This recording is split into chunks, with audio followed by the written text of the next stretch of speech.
Pemirsa, kasus pembunuhan Brigadir Yosua terus menyita perhatian publik. Selain motif yang masih menjadi misteri, ini publik juga menyoroti rekayasa kasus yang dirancang Irjen Verdi Sambo.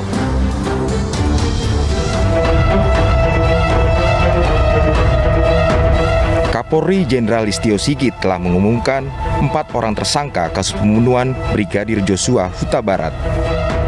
Meski begitu, publik bertanya-tanya soal motif pembunuhan Brigadir Joshua yang belum juga diungkapkan polisi. Tak hanya soal motif, sejak awal publik juga menyoroti kasus ini karena banyaknya kejanggalan. Mulai dari luka yang ada di tubuh Brigadir Joshua hingga laporan palsu pelecehan seksual yang ternyata tidak terbukti. Belakangan terungkap bahwa mantan Kadifropam Irjen Pol Verdi Sambo merekayasa alur kasus dari pembunuhan menjadi drama baku tembak. Butuh waktu 1 bulan bagi tim sus bentukan Kapolri untuk bekerja sebelum akhirnya menetapkan Irjen Pol Verdi Sambo sebagai tersangka sekaligus dalang pembunuhan Brigadir Joshua. Tak bisa berkelit, Irjen Pol Verdi Sambo akhirnya mengakui perbuatannya dan meminta maaf melalui kuasa hukumnya. Izinkan saya sebagai manusia yang tidak lepas dari kehilafan secara tulus meminta maaf dan memohon maaf sebesar-besarnya khususnya kepada rekan sejawat Polri beserta keluarga serta masyarakat luas yang terdampak akibat perbuatan saya yang memberikan informasi yang tidak benar. Saya akan patuh pada setiap proses hukum saat ini yang sedang berjalan. Rekayasa palsu kasus ini berujung pada pemeriksaan dan mutasi terhadap puluhan anggota Polri yang terlibat. Sementara publik bertanya-tanya, apa motif dibalik pembunuhan Brigadir Joshua? Tim Liputan, iNews melaporkan. Ya, pemirsa, kasus pembunuhan yang menjerat Verdi Sambo sempat dihalangi oleh tangan-tangan pemegang kekuasaan. Iya, bahkan banyaknya polisi yang terlibat. Ini seolah-olah menegaskan bahwa ada mafia di tubuh kepolisian.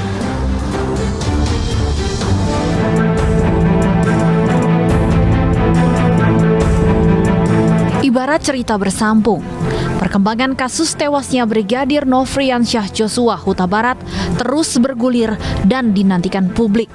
Hampir setiap harinya selalu ada drama dan update terbaru. Salah satu drama yang menarik ialah keterlibatan banyaknya anggota polisi dalam merekayasa kasus. Bareskrim Polri telah menetapkan mantan Kadifropam yang juga atasan Brigadir Joshua, Irjen Verdi Sambo, sebagai tersangka bersama 3 tersangka lainnya. Selain itu, Polri memastikan 31 polisi terbukti melakukan pelanggaran kode etik terkait ketidakprofesionalan sehingga menghambat proses olah TKP kasus pembunuhan Brigadir Joshua. Publik pun terhentak dengan kenyataan pahit tersebut. Bahkan Ketua Indonesia Police Watch menegaskan bahwa Verdi Sambo adalah geng mafia di kepolisian. Saya tegas menyebutkan ya, Pak Sambo, Pak FS, dan 31 orang yang diperiksa ini adalah geng ya.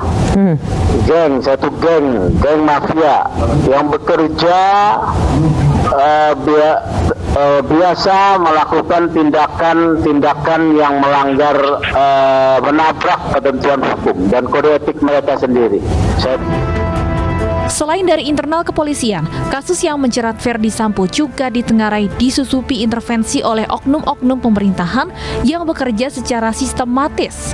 Sugeng bahkan mengakui bahwa dirinya sempat akan dipengaruhi oleh anggota DPR RI.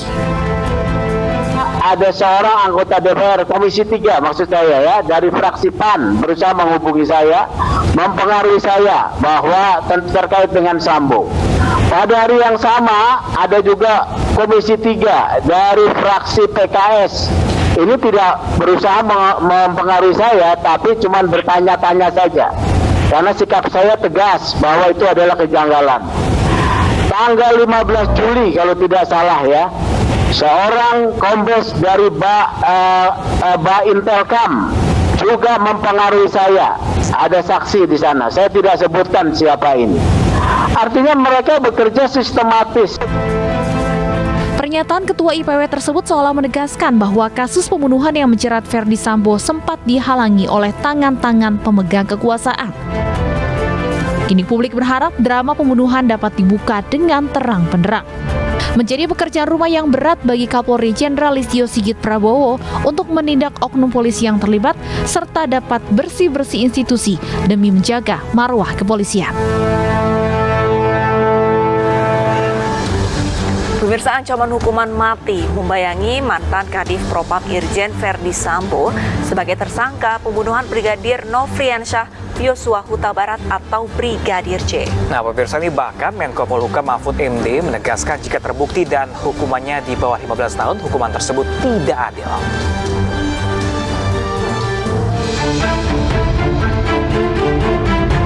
Berdasarkan hasil pemeriksaan keempat tersangka, menurut perannya masing-masing, penyidik menerapkan pasal 340, subsidiar pasal 338, junto pasal 55, 56 KUHP dengan ancaman maksimal hukuman mati, penjara seumur hidup, atau penjara selama-lamanya 20 tahun.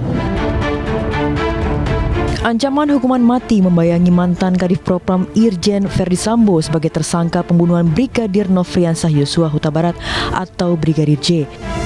Hal tersebut diungkapkan saat penetapan tersangka Verdi Sambo.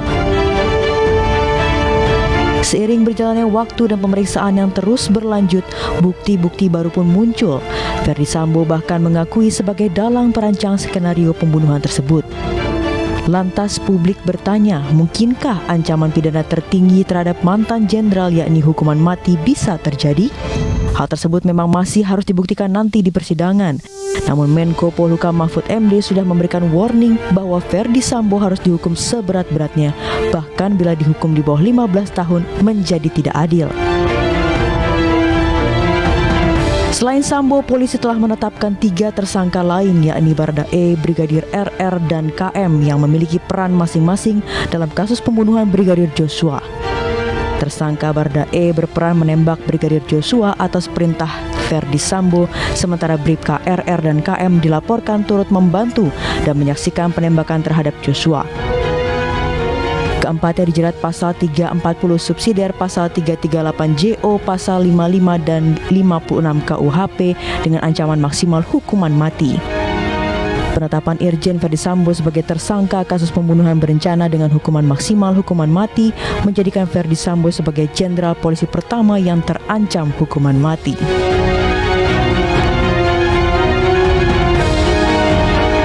Pemirsa, kasus kematian Brigadir Yosua yang didalangi ex-Kadif Propam Polri Irjen Verdi Sambo ini terus berbuntut panjang. Ya, pemirsa, ini adanya upaya intervensi dalam kasus ini pun terus menyita perhatian publik, dan kita akan membahas hal itu, pemirsa, dengan Ketua Indonesia Police Watch atau IPW. Pemirsa, ada Bapak Sugeng Tugu Santoso.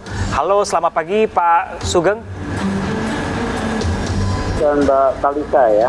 Ya, selamat pagi Pak. Ini dengan Pram dan juga Arlit saya Pak. Suara kami terdengar dengan jelas Pak. Kedengaran. Ya, suara saya kedengaran ya. Ya, baik, Pak. Pak Sugeng, ini ada banyak informasi nih Pak yang beredar terkait kasus ini. Lantas bagaimana nih Pak menempatkan kasus ini secara tepat agar tidak seolah-olah ini justru menjadi rumit atau memang serumit itu Pak? Kasus ini sudah tidak rumit ya.